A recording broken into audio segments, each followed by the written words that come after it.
फिर से साइक्लोन ने भारत के तटीय क्षेत्र को, विशेष करके पूर्वी क्षेत्र को प्रभावित किया और उसमें भी सबसे ज्यादा दुष्परिणाम पश्चिम बंगाल के हमारे भाइयों बहनों को, पश्चिम बंगाल के नागरिकों को, यहाँ के संपत्ति को बहुत हानि पहुंचाई है। साइक्लोन की संभावनाओं से लेकर के लगातार मैं इससे संबंधित सभी लोगों से संपर्क में था। भारत सरकार भी सतत राज्य सरकार के संपर्क में थी। साइक्लोन का नुकसान कम से कम हो, इसके लिए जो भी आवश्यक कदम उठाने चाहिए उसके लिए राज्य सरकार और केंद्र सरकार ने मिलकर के भरसक प्रयास किया। लेकिन उसके बावजूद भी करीब करीब 80 लोगों के जीवन हम नहीं बचा पाए। इसका हम सबको दुख है। जिन परिवारों ने अपना स्वजन खोया है उनके प्रति केंद्र सरकार, राज्य सरकार और हम सबकी संवेदनाएं हैं और इस संकट की घड़ी में हम उनके साथ हैं। संपत्ति का भी नुकसान काफी होता है, चाहे एग्रीकल्चर हो, चाहे पावर सेक्टर हो, चाहे टेलीकम्युनिकेशन हो, चाहे घरों का उजड़ जाना हो, अनेक प्रकार का, चाहे वो इंफ्रास्ट्रक्चर का हो, चाहे व्यापार जगत से लोग जुड़े हुए हो, चाहे खेती क्षेत्र से जुड़े हुए, हर किसी को नुकसान होता है। आज मैंने हवाई निरीक्षण करके बारीकी से इस प्रभावग्रस्त विस्तार को मुख्यमंत्री जी के साथ, गवर्नर श्री के साथ दौरा करके उसको देखा है। अभी राज्य सरकार ने और मुख्यमंत्री जी ने विस्तार से मेरे सामने जो भी प्राथमिक आकलन है उसका ब्यौरा दिया है। हमने तय किया है कि हो सके उतना जल्द डिटेल में सर्वे हो, कृषि का हो, पावर सेक्टर का हो, टेलीकम्युनिकेशन का हो, घरों की जो स्थिति है, इंफ्रास्ट्रक्चर की जो स्थिति है।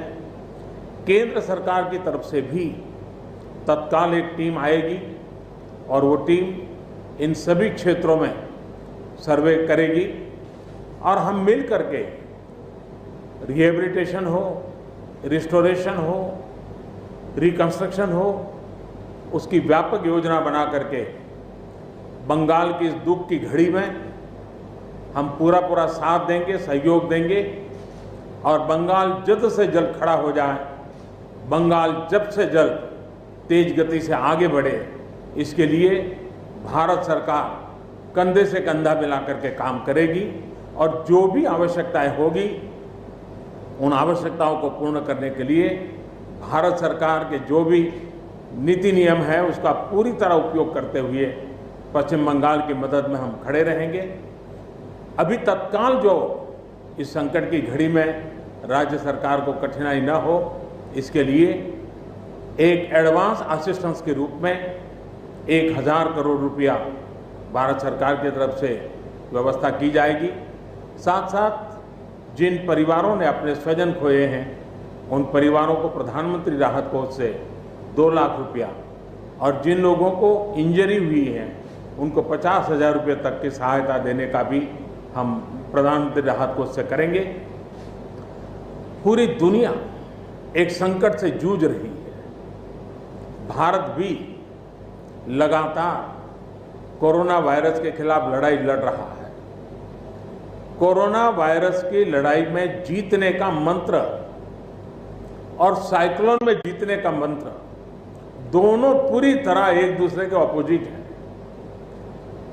कोरोना वायरस से लड़ने का मंत्र है जो जहां है वहीं रहे,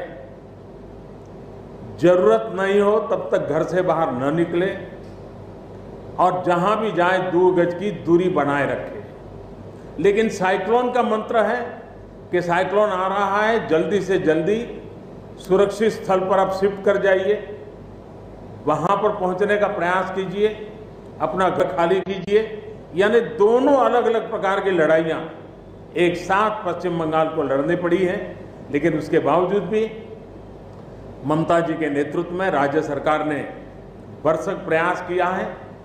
भारत सरकार ने भी लगातार उनके साथ रह करके इस संकट की घड़ी में जो भी आवश्यक, जो एडवांस में करने योग्य था, जो उसी समय करने का योग्य था और जो आगे दिनों के करने की आवश्यकता है, उसको भी पूरा करने का हम प्रयास करेंगे।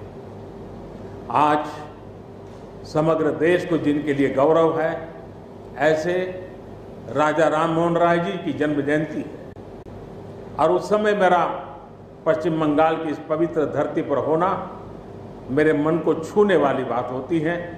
लेकिन संकट की घड़ी से हम जूझ रहे हैं, तब मैं तो इतना ही कहूँगा कि राजा राममोहन राय जी हम सबको आशीर्वाद दें, ताकि समयानुकूल समाज परिवर्तन के जो उनके सपने थे, उनको पूरा करने के लिए हम बैठ करके, मिलजुल करके एक उज्जवल भविष्य के लिए, भावी पीढ़ी के निर्माण के लिए समाज सुधार के अपने कामों को निरंतर जारी रखेंगे और वही राजा राममोहन राय जी को उत्तम श्रद्धांजलि होगी। मैं मेरे पश्चिम बंगाल के सभी भाइयों बहनों को विश्वास दिलाता हूं कि संकट की घड़ी में पूरा देश आपके साथ है। भारत सरकार कंधे से कंधा मिला करके आपके साथ आने वाले सभी कामों में खड़ी रहेगी। इसी संकट की घड़ी के समय आप सबसे मिलने आया हूं, लेकिन कोरोना वायरस के कारण सब नागरिकों से तो नहीं मिल पा रहा हूं। मन में एक कसक तो रह जाएगी।